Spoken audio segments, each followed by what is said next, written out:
passeggiano, osservano con lo sguardo affranto quel monumento di Padova che è andato in frantumi a causa di una retromarcia sbagliata. Un pubblico di padovani avviliti non vuole credere a quanto è accaduto ieri. Un camionista senza autorizzazioni è entrato in via Sant'Andrea e dopo aver scaricato la merce al magazzino del negozio Mango ha fatto retromarcia per ritornare sull'Easton. Lì lo scontro fatale che ha ridotto a pezzetti la colonna chiamata Della Gatta, oltre 800 anni di storia.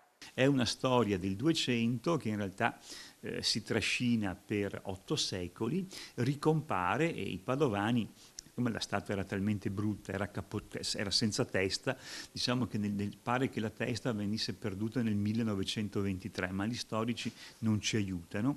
Diciamo che era talmente brutta e fatta male che invece che diventare un leone venne denominata la gatta. Quello che è interessante è che la statua della gatta, amata dai padovani, viene collocata nel punto più alto di Padova. Pochi sanno che via Sant'Andrea è in salita e lì molto presumibilmente vi era un tempio romano nella parte sommitale, appunto vicino al Pedrocchi. Ecco, questa è la storia, diciamo che non ha un grandissimo valore artistico, però è chiaro che ha un valore simbolico, culturale ed affettivo per tutti i padovani.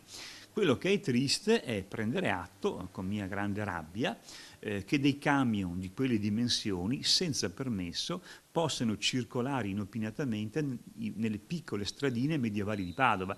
Era un delitto annunciato. I frammenti della gatta sono stati raccolti e già avviati alla catalogazione in vista del nuovo restauro. Ora il comune sta valutando dove localizzare la statua a fine lavori, sia ai musei civici oppure in via Sant'Andrea, ma con l'opportuna messa in sicurezza.